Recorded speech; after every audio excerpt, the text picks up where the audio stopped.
Radio Free Santa Clarita presents the Talk of Santa Clarita, a podcast about issues involving Santa Clarita and the surrounding valley. With your host, Stephen Daniels. Episode 153.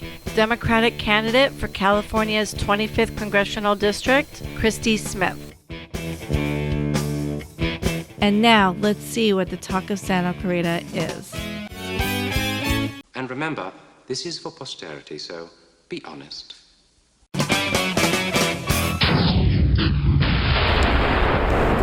Christy Smith, thank you for coming to we're calling now OSTA Talk of Santa Clarita episodes. The outside socially distant episode of Talk of Santa Clarita. Love it. Or al fresco. Yeah. It's kind of murky today because the local fires. The local fires and stuff. Hope nobody's in bad shape or anything. All right.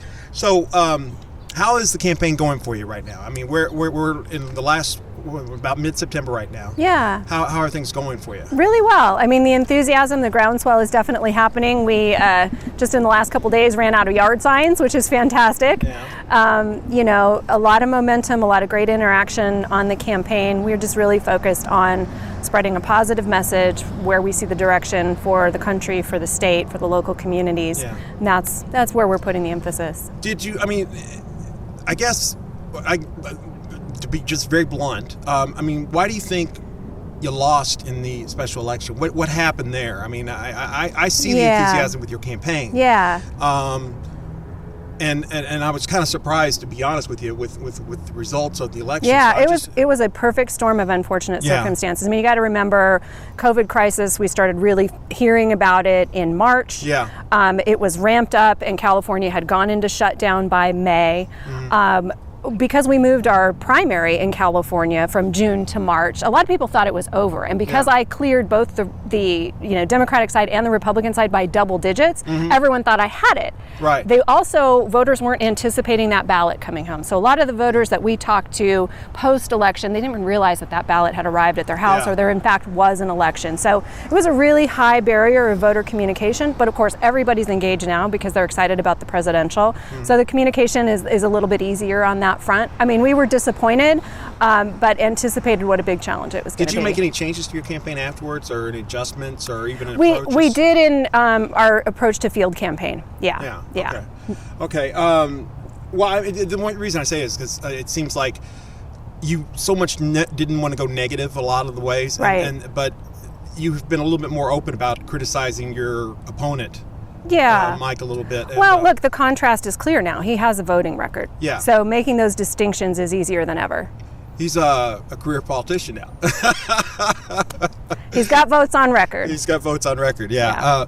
One of the things I want to talk about, Mike, have I told you about my Mike Garcia interview with him lately? No. No? Okay.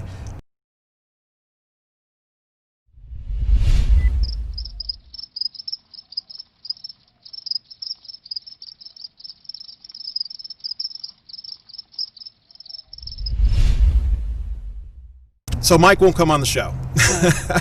And I've noticed that he hasn't done any interviews or debates. You won't debate at all, or? We have some Chamber of Commerce forums set up, but I was pretty specific about what I wanted to see. I think those of us seeking to represent these communities needs to be able to stand in a room without a teleprompter, without notes, and deliver a good, meaningful, policy-based conversation to the people. Right.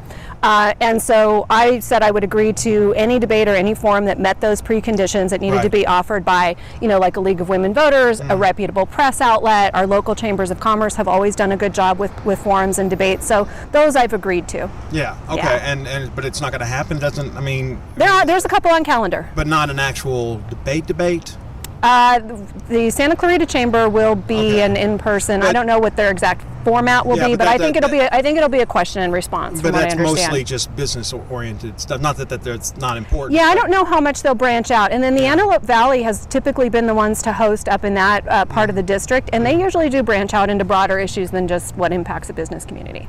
Okay, I want to talk a little bit about. I mean, we talked. Mike now has a voting record, and when he was on the podcast a while back, I mean, he voiced.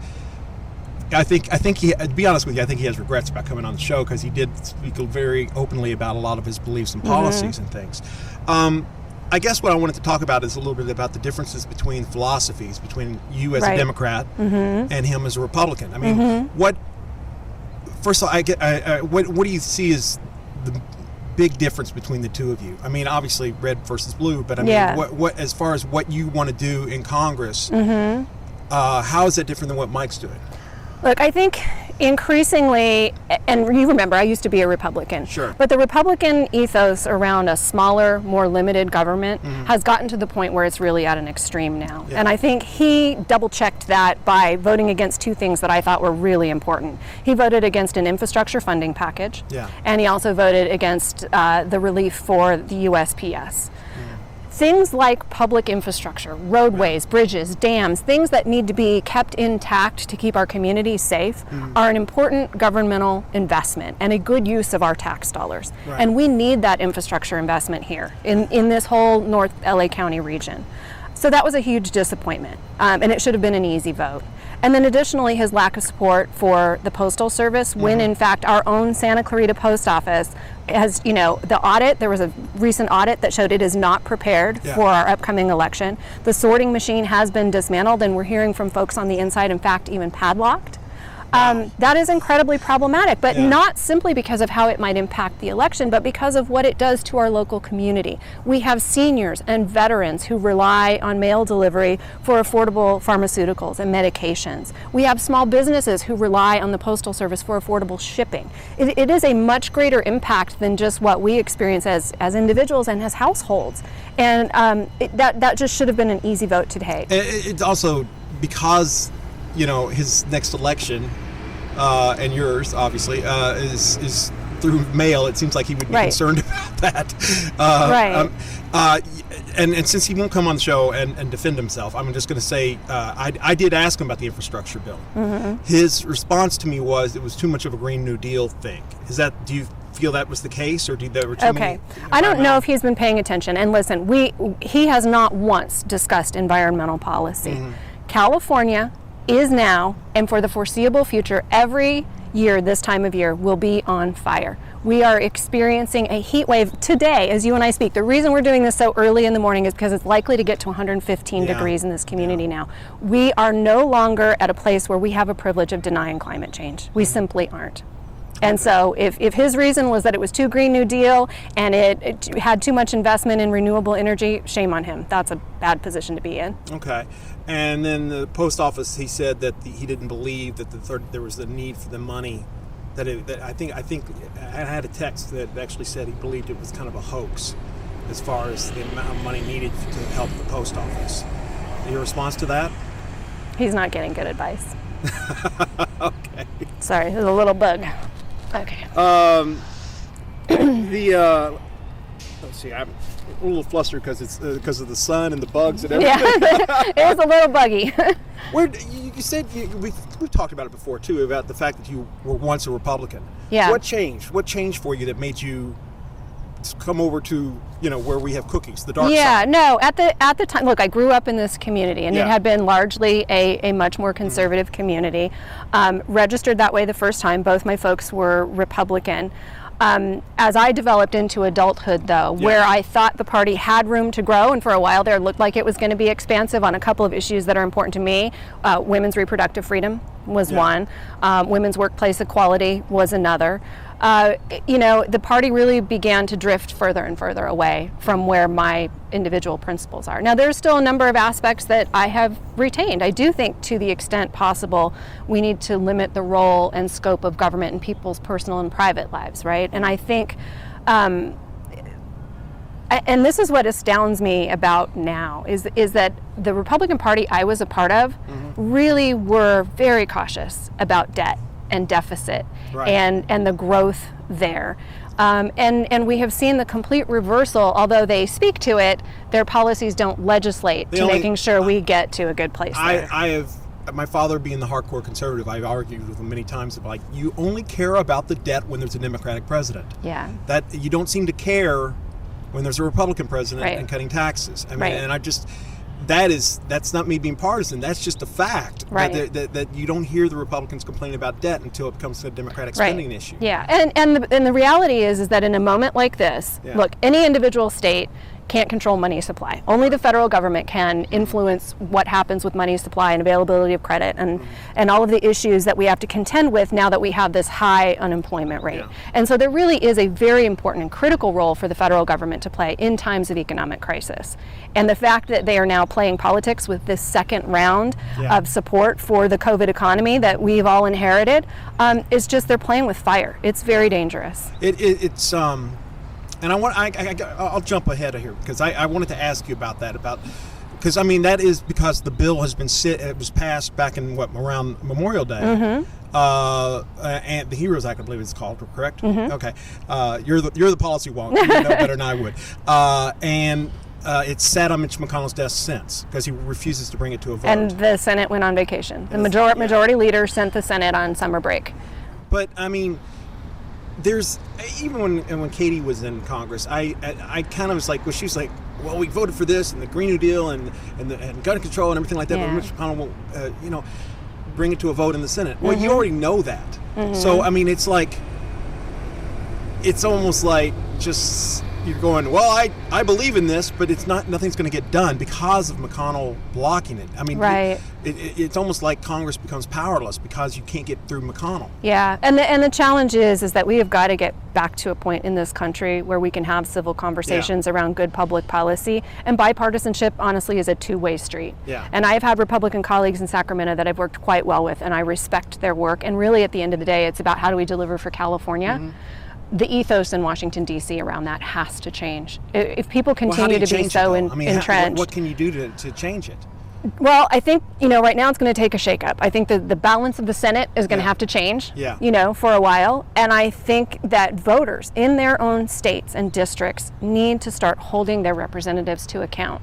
If you're a community that has lost industry, has lost jobs, finds itself struggling, hold that elected official to account. I expect that always. That's why I make myself available to people like you. This is why I get cynical, though, because McConnell won't bring things to the vote. Right. Because he doesn't want to have the Republican senators have to be accountable for the fact that, like, someone could say, oh, he voted against the gun control bill. So they're not accountable, and the common person who doesn't pay much attention to what's going on just thinks Congress is getting nothing accomplished. Right. But being a voter, being a citizen in this country is a job. It is a privilege, but it is also a responsibility. Sure. And so we all have a responsibility to step into this moment and to continue to be there to apply that pressure. Okay.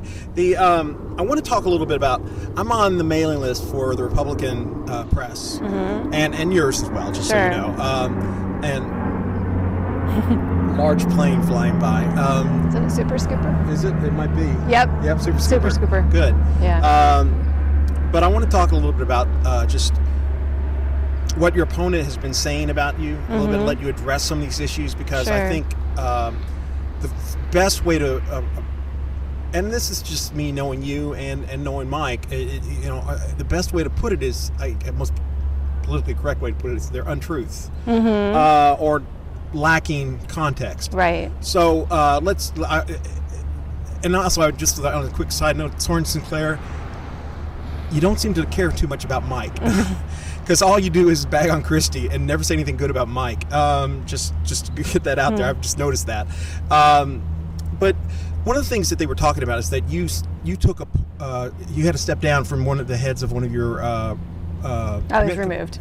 You were removed. Okay. Yeah. Do you want to tell us what happened there? Because they played it up like, shame on Christy, you know, and everything like that. But there was more to the story. Oh, completely. So in California.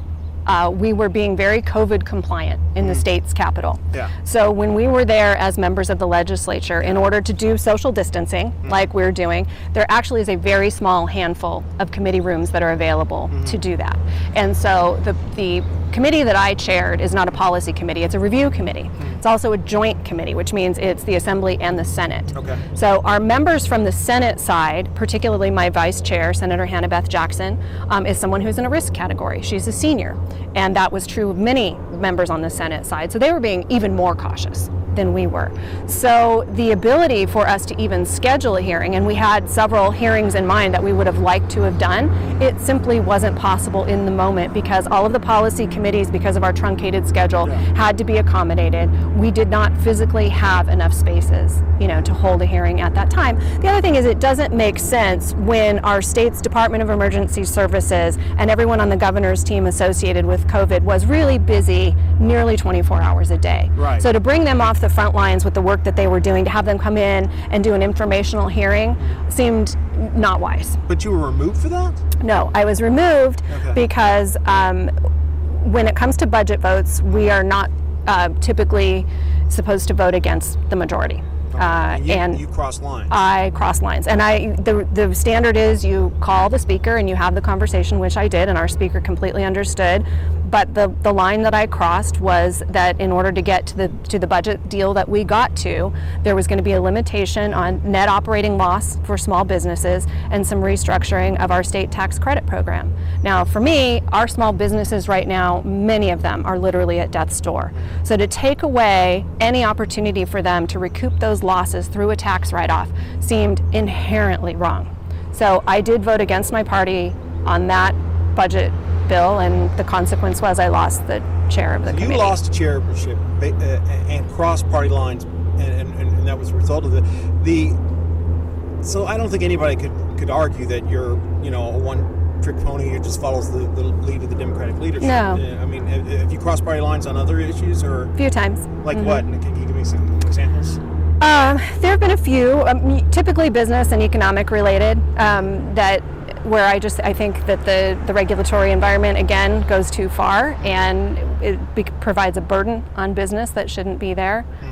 Yeah. Are you you could consider small business one of your things that you want to protect the most, or? Absolutely. Small business is the biggest employers in California. We have the big guys. We've got the Google and the Apples and whatnot, but most people are employed by a small business. I was talking to some city council candidates yesterday, and they were talking about a lot about the need to preserve small businesses in this area, and I was asking, well, what are you going to do? What can be done to help preserve small businesses and everything? I mean, do you have some ideas about what you can do? So I took that vote for one because I thought that was important. I thought business losses should be able to be written down by these folks in the next couple of years. I also co-authored a measure for a small business restart tax credit. So as we start to phase out of the kind of the most intense of this COVID sequestration, as businesses come online, for every person that they rehire, they're going to be able to qualify for a tax credit to help them. And then when I'm fortunate enough to end up in DC, I want to see actual cash investment, and not the kind of behind the shadows process that the PPP was. I think it needs to be much easier for a local small business to rely on the government to just help them out a little bit. What would qualify as a small business? I mean, obviously Amazon doesn't, Apple doesn't, but I mean, the argument that some would put that, as far as PPP goes, that these were small businesses. They just were bigger than you would imagine a traditional small business to be. Yeah, well, I mean, when you look at something like a franchise, where it's maybe a fast food franchise, it's independently owned, and that person maybe has 50 employees. That is individually owned. That is a small business. Okay. Anything that we have here on Main Street, most of our local family-owned restaurants, right? Okay. I mean, it's not the big corporate entities, franchise, chains, but they still deserve to have their employees being compensated for the time that they were shut down. Okay. I can tell you, guys, I am being eaten alive by mosquitoes, and we are also dealing with a lot of traffic, but we're going to carry on, so just to make it happen here. One of the other things that Mike, his team has accused you of being is a career politician. Do you consider yourself a career politician? No. No. I love this job. Yeah. I love doing this work. But you've always wanted to be in politics, though, right? I mean, yeah, because of the service aspect. And I can tell you some of the highlights of my school board service, but especially of my assembly service in the last couple of years, which I have been so privileged to do. The best moments are, passing some of the good bills. Like I had a couple of bills I was really proud of. The one that allows restitution for victims of human trafficking, right? Yeah. Those are good moments and those are good days. But the best moments that we had as a team in this community involved really extending our hand to help the community. You know, doing a resource fair at the senior center and qualifying seniors for food assistance who didn't know that they would qualify, and providing them resources and information about not getting scammed, and having a convenient place for them to get a DMV ID for those who hadn't had the ability to get to the DMV to do that. Both pieces of the job are equally meaningful. And I think people forget that sometimes. You know, it is not as much the work that you do legislatively, which is of course important because that's what drives the direction of overall of a state or of the country, but what you do on the ground to demonstrate leadership and community building and capacity for making people's lives better that's the good stuff. Right. You know. Well, how long were you on the school board? 9 years. 9 years. Okay. And then 2 years in the assembly. And 2 years in the assembly. So, yeah. And I could go, how old are you? I am proudly 51. 51, yeah. Okay. So that's hardly a career. That's hardly a career. Yeah. Okay.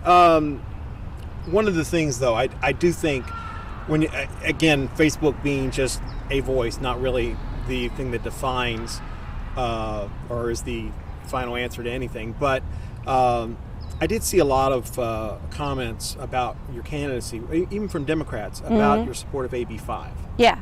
And in fact, I would say, if a Democrat did not vote for you, I would say that seems to be the single thing that most stood out that they would complain about. And I did ask you about clarifying before about AB 5, but there was a complaint again from your opponents, the team, but that you did not show up for a vote. Is that correct? Not anything having to do with AB 5. Okay. No, and I would love the opportunity to explain that again if I could, because Go ahead. There is so much misinformation about AB 5. AB 5 was the result of needing to codify and add protections to businesses and employers across California as a result of a Supreme Court decision that happened in 2018 called Dynamex. That court decision rewrote California labor law. Okay. AB 5 was a first pass, a first attempt at rectifying so much of what wasn't in balance with that court decision.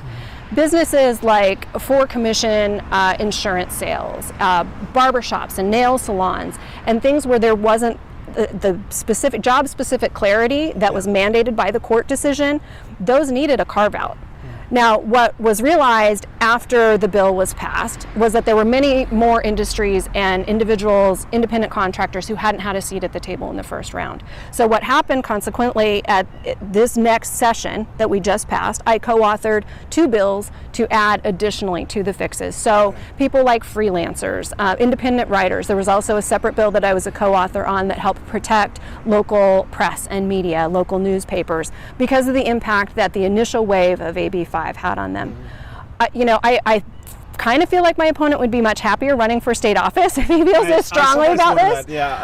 But the criticisms and the accusations mean they don't fundamentally understand the bill. Because when you're looking at something like a Lyft and an Uber, the fact that they use their employees in an IC status and an independent contractor status means those people working for them, even those working a 40-hour work week for them, are not afforded things like sick leave. They're not being paid into the unemployment system. They're not being paid workers' comp. So you got a Lyft or Uber driver who gets attacked on the job. Yeah.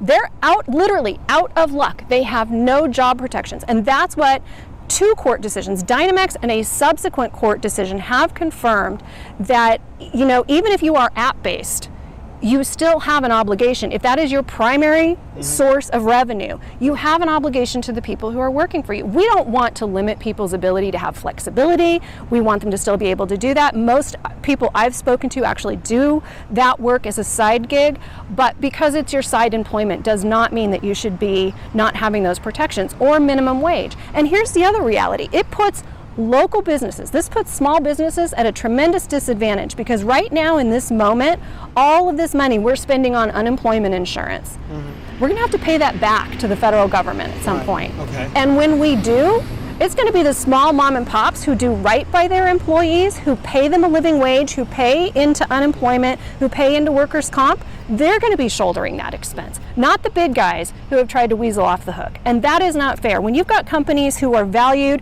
in the billions of dollars and they're sitting on cash capital, that's wrong. Well, what do you tell, I think that's an excellent answer, okay? It totally explains it in your reason for it.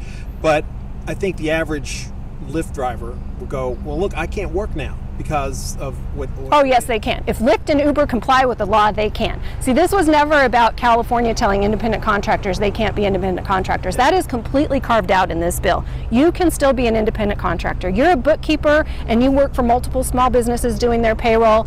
You're protected. If you are a Lyft and Uber driver, you are protected. Your only ability to not work is because Lyft and Uber don't want to comply and provide basic workplace protections. Well, but devil's advocate on this is that it's like, and I've done Lyft, so I'll tell you honestly, it's not like you do it because, hey, this is a great job. You do it because you're desperate for cash. Exactly, and so why should they be exploiting people who are desperate for cash and not even paying the minimum wage? Why isn't that the conversation we're having? We could have that conversation. That's the conversation we need to be having. Why is it okay that in this economy where the average working family continues to struggle and people have to do side hustles to get by, why should they have to? And if they do, at a minimum, they deserve minimum wage. And at a minimum, they deserve sick leave and some basic workplace protections that everyone else gets.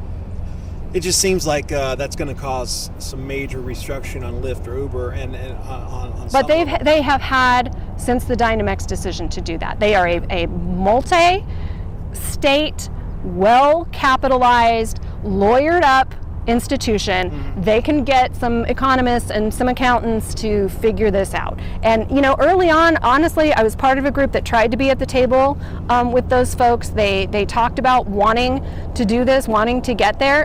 They've had enough time. They can figure this out. Otherwise, then do we need to be talking about a new economic model in this new paradigm where it's about licensing the software? I mean, you were a driver, right? If there was just a licensing that you had to pay to be on their app, and you could charge your own rates, you could set your own rates, that's a very different conversation. Okay, all right. Let's talk a little bit more about just your time as a school board member and as an assembly member. What do you consider on both those positions your biggest accomplishments? What are you most proud of in both places? Well, I have to say with the school board, I had the privilege of serving with a cross-section of people. We were always a bipartisan board, but we worked very hard at having good conversations and getting to a majority on nearly every vote that we took. And we helped our school district survive through the worst of the Great Recession without laying off teachers. And I was going to ask, they said, again, if you watch Hulu, the commercials are flying around, or were flying around, saying that you fired teachers. Yeah, funny story about that. So I was actually watching Mrs. America, that great documentary about the ERA, and the ads kept coming up again and again and again. My kids actually have me on film going, oh, she sounds awful. But no, look, the reality is there's a statutory requirement in California that you give layoff notices in the spring, especially to a teacher, because if they're going to have to try to find a new placement, a new assignment, they get the summer to do that to start in the fall. But the way that the state budget shakes out is that you get a May revise from the governor and a final budget is not approved until June. So once we had, as a school district, what our final budget allocation would be in June, all of those teachers who were still finishing out the school year with us got their rehire notices. Okay. So they were, as a courtesy, were given a layoff notice just in case the budget didn't, so they could look for work in case it didn't come through. But here's the other amazing thing. When it comes to the salary reductions, our teachers bargaining unit as a whole, so senior teachers looking out for the new career entry-level teachers, they made that decision at the bargaining table. They said, okay, the state right now, because the recession was so bad, the state was allowing school districts to reduce the school year by 5 days. That means 5 days loss of pay, but they took that responsibility on themselves to protect those entry career level teachers so that everybody kept a job, so that class sizes stayed small, so that we weren't having shifting, of resources across, district boundaries. Everybody got to stay at their neighborhood school. So the recession in the Newhall School District was one of those things where it was all hands on deck. Teachers pitched in, administrators took, a hit. And one more note about that, because they've hammered away at this. They have called the monies I received for school board service a salary. It was not a salary. It was a stipend. And at the time that I started on the Newhall School Board, it was $250. And at the time that I left, it was about $280.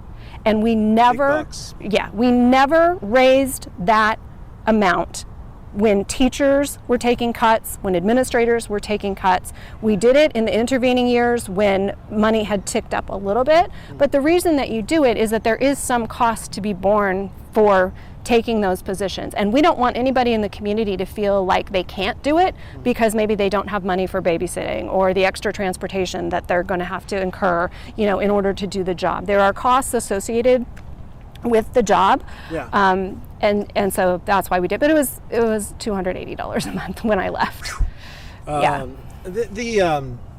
So I guess I'll put you on the spot a little bit. Is that ad a lie?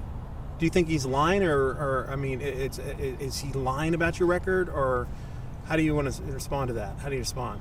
Look, here is the unfortunate reality of our politics right now. When people can't win by addition, when they can't win by presenting a positive vision for the country, a platform of ideas across a spectrum of public policy issues, they win by subtraction. I have a record I am proud of. I have a record I will stand on. The only way he's going to get by me is if he tries to tear that down. And that's unfortunate. Yeah. Okay. On a quick side note, as far as school goes, do you think kids should be going back to school, or do you think online teaching is the best vehicle right now? For now, online, while we wait for more COVID progress to unfold. I will tell you just the hygiene barriers in a typical classroom, right, with little people. You've got a young one. Yeah. Keeping a mask on a 5-year-old, right? I mean, it's equally challenging for these parents at home right now, struggling to keep a 5-year-old in front of an iPad or a laptop. Yeah. The challenges to everyone, to families and teachers, are tremendous. But here's the other thing that I will say as a now seasoned mom. Our kids are resilient. Yeah. They will get there. We will catch them up. That will be okay. But what we don't want to do is put entire communities at risk because we are creating these moments where the virus could thrive. Yeah, I'm in agreement with you on that. I don't. For me personally, I don't buy the argument of the psychological damage of the kids. It would be so traumatic that they can't get through it. It just seems like there's a much more serious issue with the virus. I do, actually. I mean, yes, the virus is serious, but I'm hearing particularly from teenagers, and when you're in your adolescent development, that being with your peer group really matters. Yeah. And I'm hearing a lot about that, and the mental health impact on those youngsters worries me, as it does with those from parts of our community in particular, that where there is this still significant wealth divide and there is a technological divide. Our local districts have done tremendous work to make sure that children are provided with some kind of piece of equipment and Wi-Fi access. But, it's heartbreaking. A few weeks ago, a friend of mine who serves down in Los Angeles posted a photo of 2 little girls sitting outside of a Taco Bell outside on the sidewalk because they were accessing that Wi-Fi in order to be able to do their schoolwork. Heard another story of a mom that the only tech that they had in the home was the mom's cell phone. Mom worked full time, so she would come home at the end of her workday, and she had 3 youngsters who then had to take turns on that iPhone to be able to access their schoolwork for the day. So we in terms of the significance of the community impact on this, it's huge, and it's hard for our kids. And I know that districts, as they can right now, are loosening up. LAUSD has done a lot to try to continue to check in with families, make sure those kids are okay. Our local districts, I think you'll start to see them start bringing back at least, special ed kids in small groups in the settings as we can, as things get more relaxed. So, yeah. My wife is a teacher at LAUSD, and my favorite moment from that she's told me about is the trying to teach online while one of the kids was using a cell phone while on a bike. She's trying to teach her class. He's doing school from the park. Yeah, oh, good on him. He's doing PE while he's doing class, right? Exactly. That's great. Exactly. Let's talk a little bit about if you get to Congress. Yes.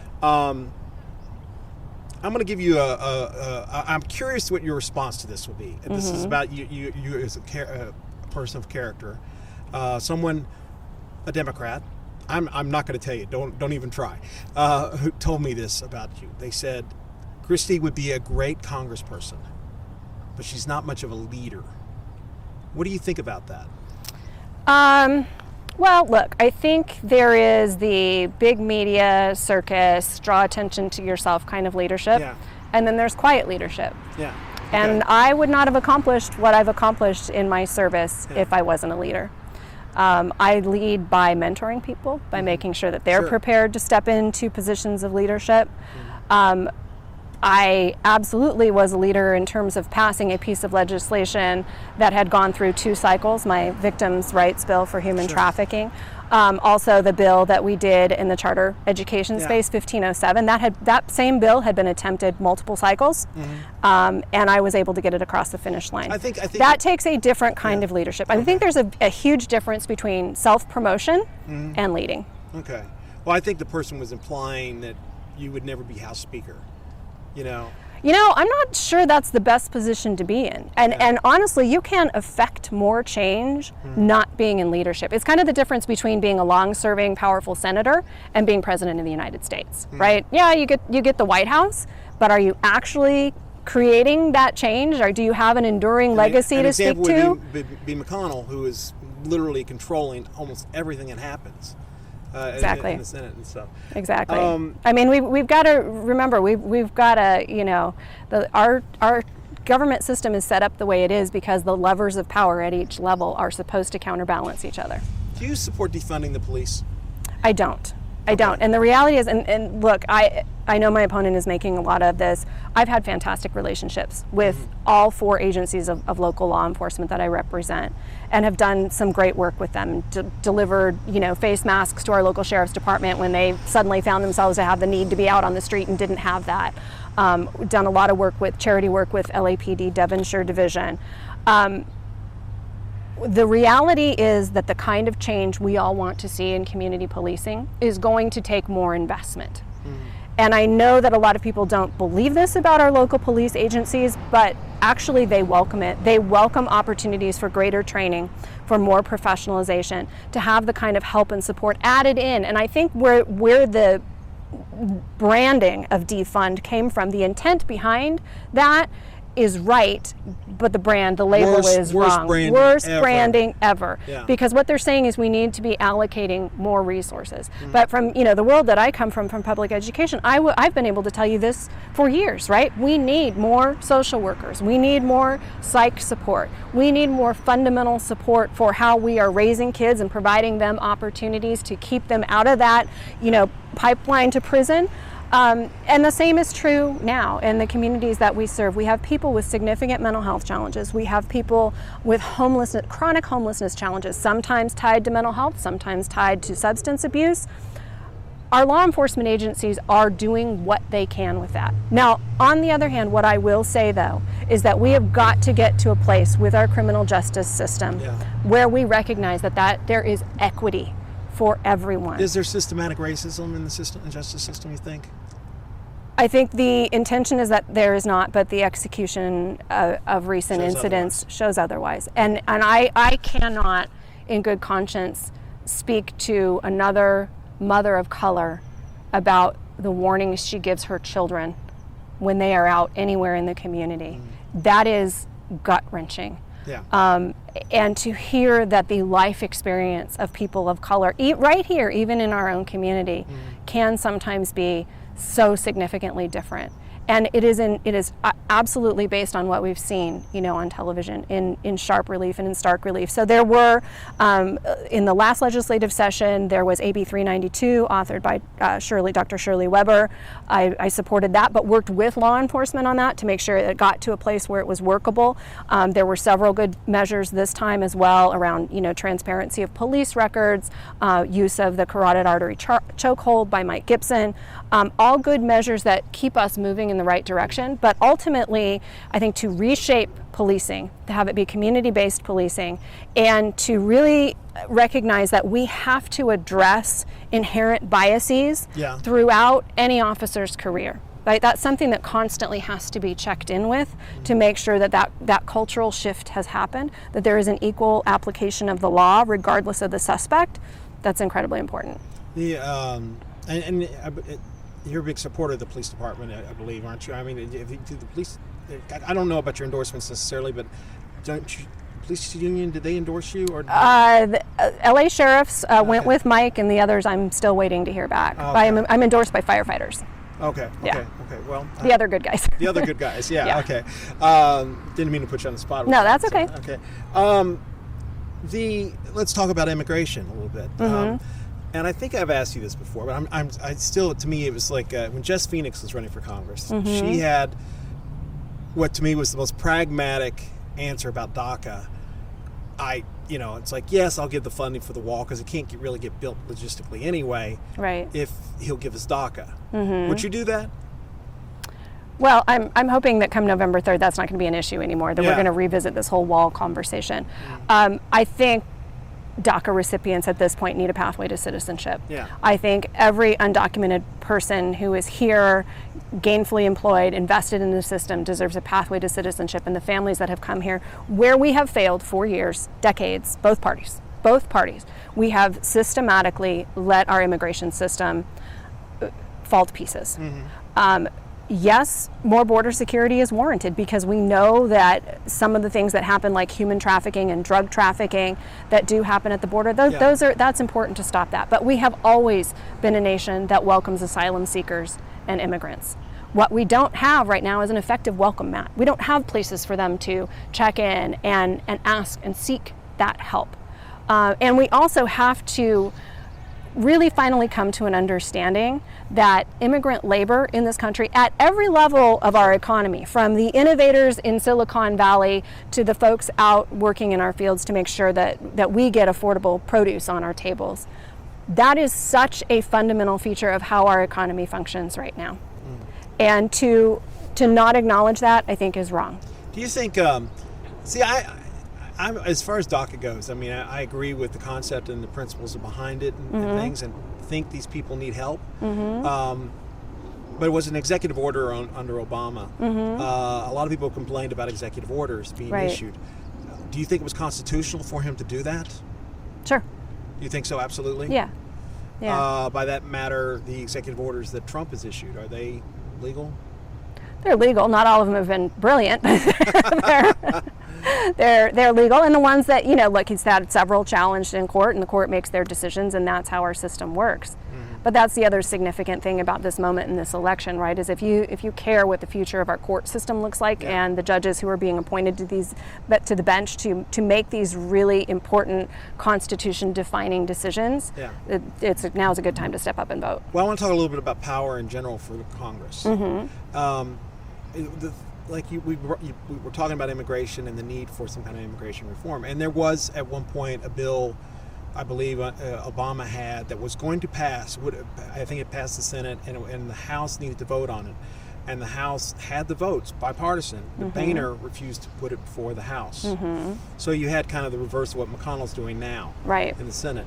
And I've asked you before, but I'm going to bring it up again because I just maintain that there should be a law that requires either the Senate or the House, if one House passes a bill, it has to have a vote in the other House. That not one person can hold it back. That would that would mean that Pelosi would have to surrender some power as much as McConnell would have to surrender some power. But I do think that for democracy itself, it seems like a practical and pragmatic solution to one of the problems of why things aren't getting done. Would you support that? Would you sponsor a bill for that? I support it, certainly. I think California has done a lot around process transparency.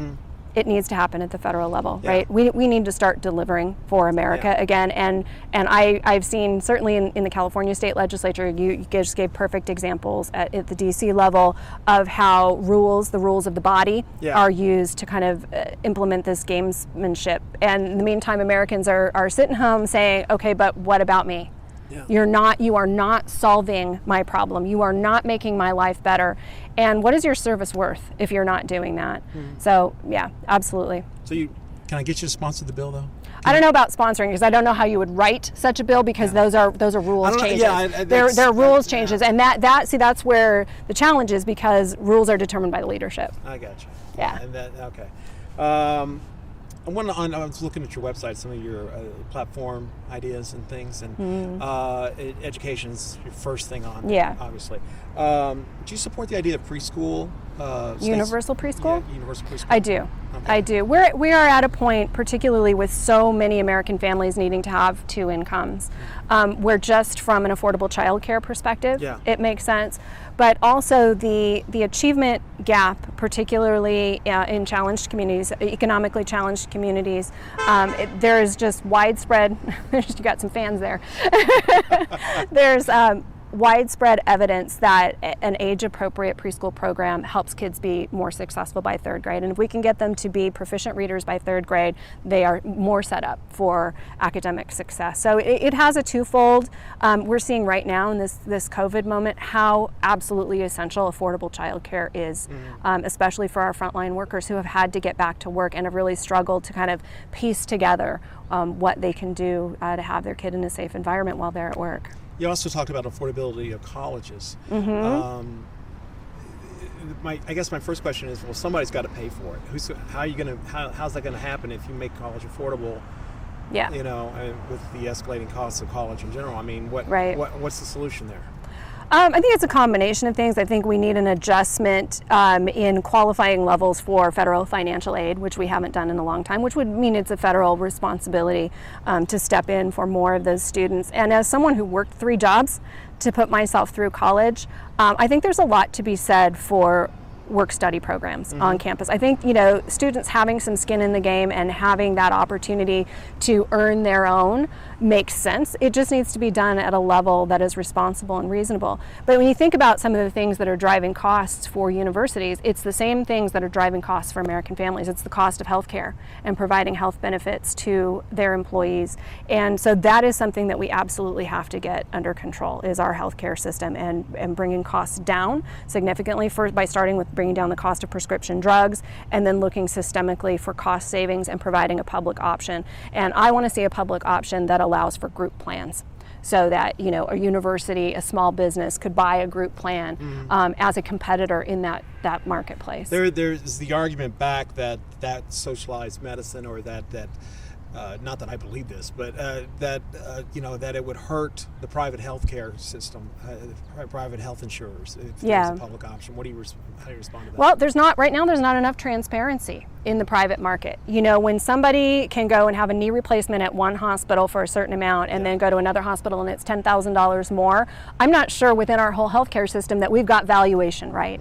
It should cost what it costs. You've got your anesthesiologist, you've got your surgeon, you've got your rehab, your recovery, whatnot. So there is a lot of disparity in the private market because there's not transparency. And I think part of the way we start to bring costs down is to create that market transparency, right? Patients should be able to find that out. If you are looking at a major medical procedure, a minor medical procedure, you should be able to shop like we do for a car. You go buy a Volkswagen, you're going to compare, right? One to the other. Actually, American brand. When you're going to buy a Ford, you go price shop, one brand to another. But we don't have that in healthcare. And so as consumers, we are really left making decisions in kind of this blind environment. And the folks who want to, have return to their stockholders are holding all the cards. I actually got in a big discussion about healthcare with Buck McKeon when the Affordable Care Act was going to go through. And that was his argument. And I responded with, well, UPS and FedEx aren't hurt by the post office. Bookstores haven't been hurt by the library. Right. That's not really. I just didn't buy the argument. That if anything, it would just bring prices down. It seems more. Yeah, exactly, because people are taking care of themselves, and that's why a public option right now is so important. Now you talked about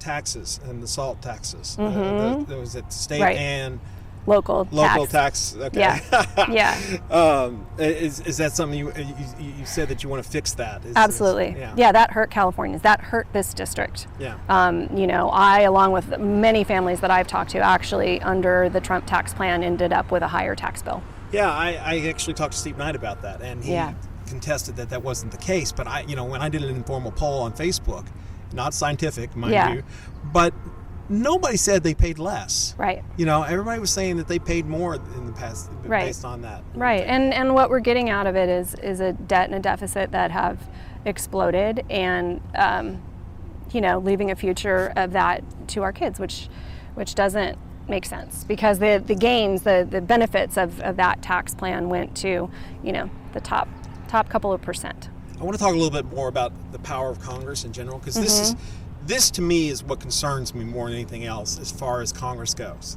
And a part of it is based on the impeachment. One of the big things about Congress, it is the first body mentioned in the Constitution. Right.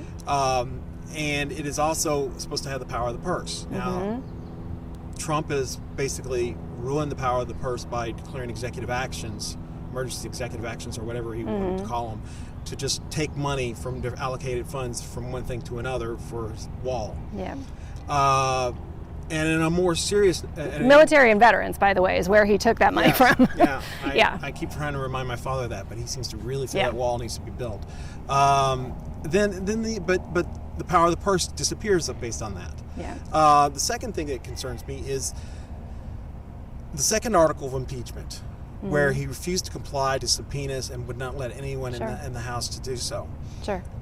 I feel since the impeachment, he was found not guilty, that he's basically been given a blank, not a blank check, but just, it's anarchy now. Right. In a certain sense, that he can do anything he wants. Yeah.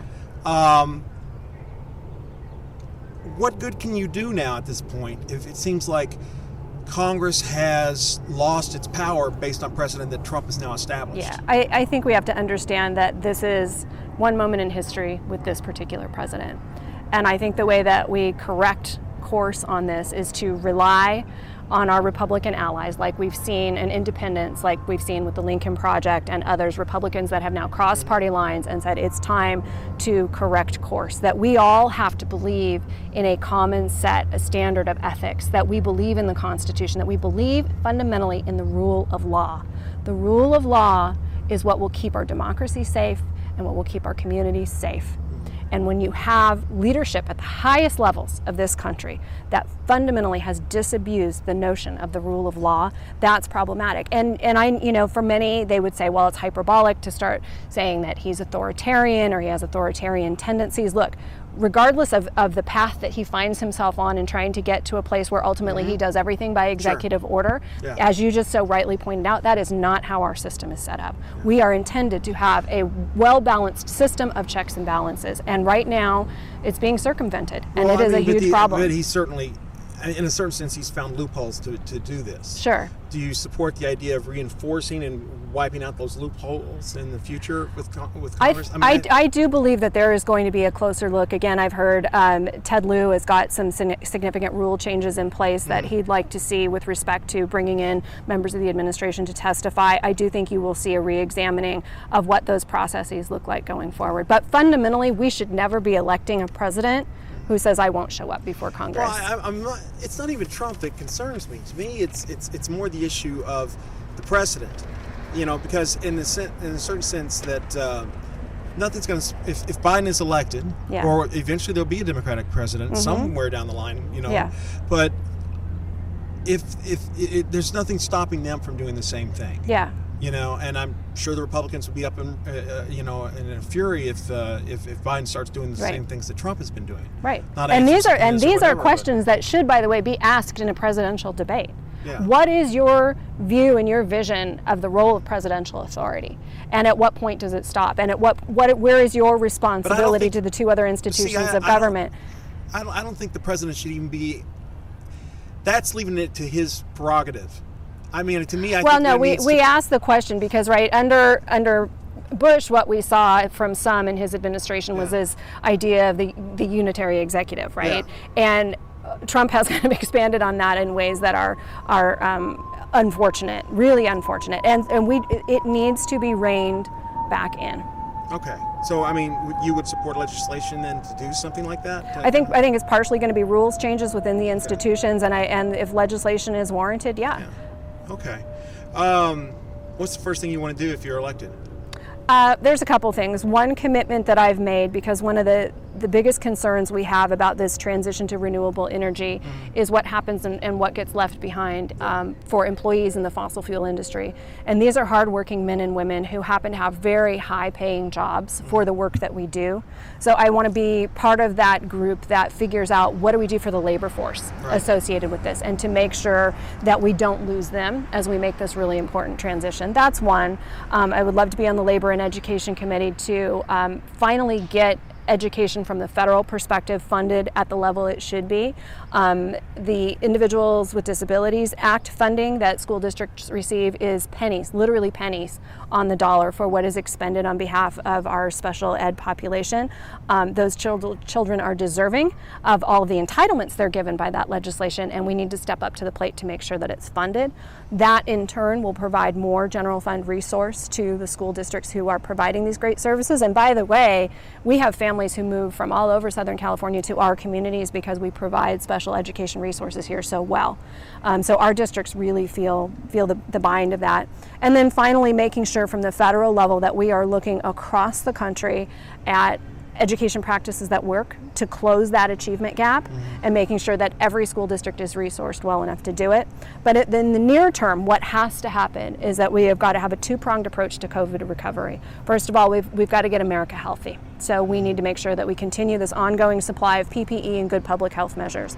Secondarily, we need to support a well-researched pharmaceutical market that gets us to a vaccine and therapeutics to treat the disease. We need to plan for the next pandemic. We need to make sure that never again do we hit a moment of crisis in this country and don't deploy our best resources. Our National Defense Department has the best logistics globally, and they were not deployed in this moment to get us resources from all over the world to combat this moment of crisis. Incredibly important.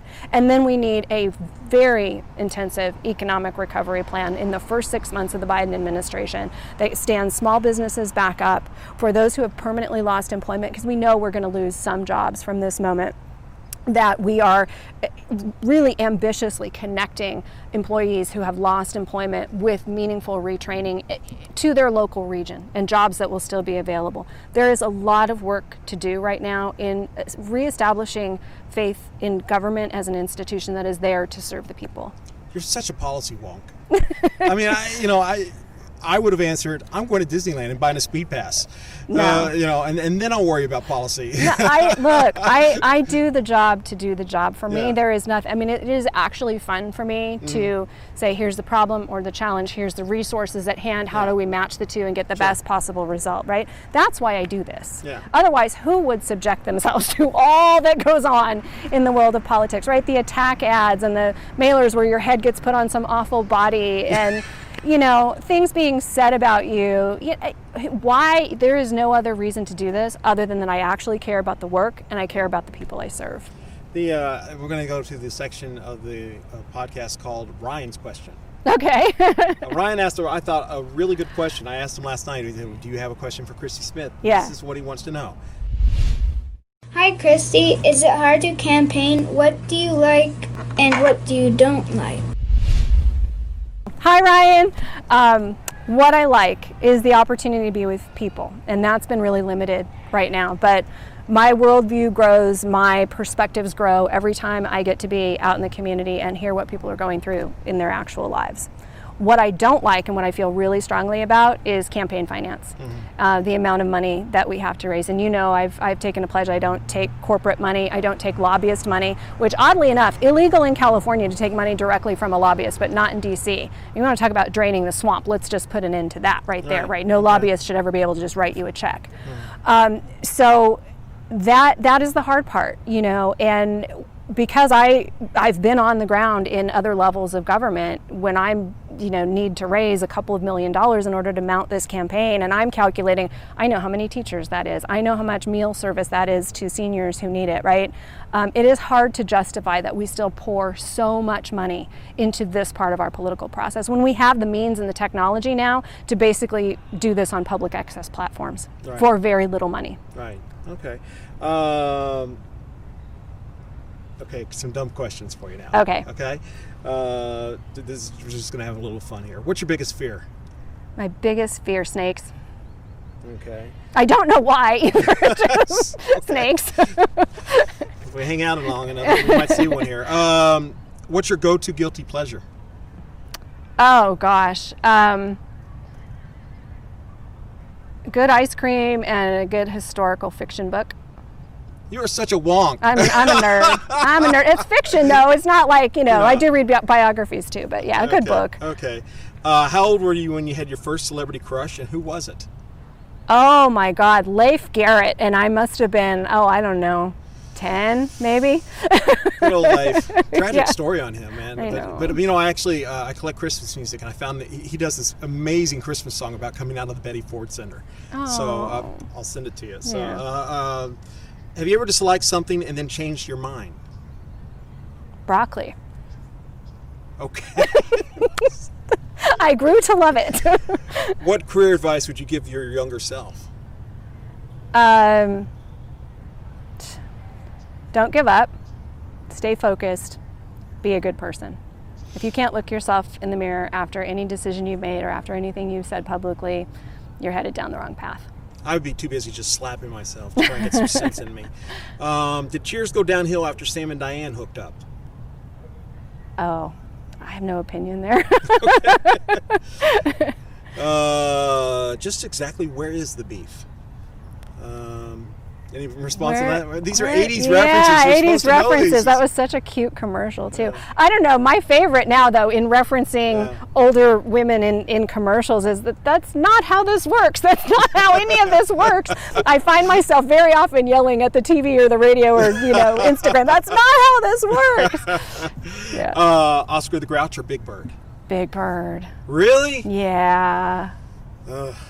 I like Oscar too. I mean, my personal favorite was always Snuffleupagus, but that's... You know what? I like Snuffleupagus a lot too, but only when people didn't know only Big Bird saw him, so everybody thought Big Bird was crazy. It was crazy. That was the coolest thing of all about Snuffleupagus. He was an imaginary friend. And then they just ruined it by bringing him into the rest of the world and everything like that. So Kermit the Frog, Great Muppet or the Greatest Muppet? Greatest Muppet. All right. And closely followed by Animal.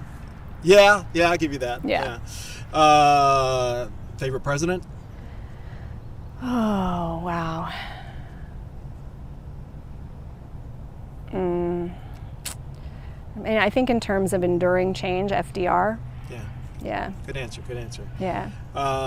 Certainly you can't, whether you agree with his policies or not, you can't argue that he had profound effects. Profound. And lasting. Right, and honestly, the brilliance of that, and with Lincoln too, another great example of that is that took true bipartisanship, right? That took policy driven by buy-in, where it was about everybody investing in a vision of America that was better and that served every American. And I think that's the brilliance of those moments, and the policies that endure are where you get that true buy-in and true bipartisanship. If you could have anyone alive or dead to have dinner with, who would it be? I have this real fascination with Queen Elizabeth I. Okay. Yeah. I think, the fact that she remained unmarried for her entire life and just kind of dug her feet in and held her crown as long as she did. There was something interesting about that, given how she was raised away from her mother and her father. So I don't know. I think that would be a fascinating conversation. So many people, though. I mean, Gandhi and a lot of good ones in there to pick from. All right. Now, usually, first of all, let's get your elevator pitch as why somebody should vote for you. 1 minute, and tell me why people should vote for you, and we'll close things out. I fundamentally care about the health and well-being of this community, of this country. I am a straightforward, honest person. What you see is what you get. I have proven already in my state legislative service that everybody gets a seat at my table, that my doors will be open. Nobody will be shut out. And finally, I'm good at the job. I know how to do this work. I know how to deliver for this community. I've done it time and time again, and I'm ready. I'm prepared. All right. Give me an impersonation. Oh my gosh, an impersonation. I should put you on the spot and tell you who you need to impersonate. Who? Well, I was going to say Bob Keller. Oh, yeah. I don't know that I could do Bob. And I don't believe in, kind of picking on local people. To me, it's a running gag at this point. So. Yeah. No, I think I did it for you last time, that I do the witch from the Wizard of Oz. Yeah. Got that one. Yeah. We'll cut back to that, I guess, or whatever. Is there anything else you can impersonate, or can you sing for us? I'm not going to ask you to rap. You know what? I love to sing, but I can't carry a tune in a bucket. But what I will tell you is I've talked about the fact that we lost my mom too soon, and the moment that she passed, she and I had a song we always sang together, and it was "You Are My Sunshine." Oh. And still, that song reminds me, right, that no matter how crazy the world gets, that the people immediately around us, the people we care about the most, are really the light in our lives. And so sometimes we just got to step back and take that moment, to acknowledge that relationship with that person. So it's, you are my sunshine, my only sunshine. You make me happy when skies are gray.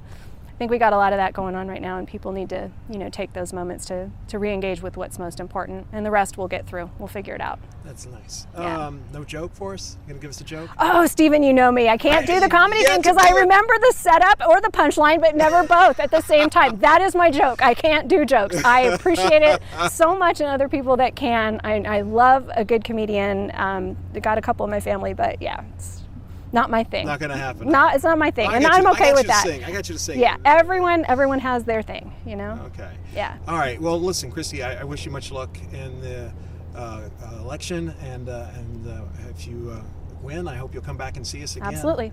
And maybe if we're lucky, we'll be able to do it indoors where we're not being eaten a lot of bugs. Have no snakes, no bugs, bug problem. no buses and for stuff sure. like that. So well, thanks for having me, Stephen. Yeah, I appreciate it. Hope you guys enjoyed the talk. You've been listening to the Talk of Santa Clarita.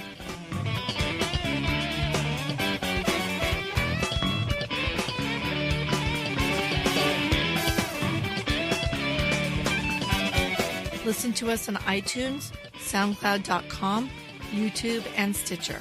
Barring a life event getting in the way, a new podcast is available every Tuesday. Questions, comments, and show ideas can be sent to thetalkofsantaclarita@gmail.com.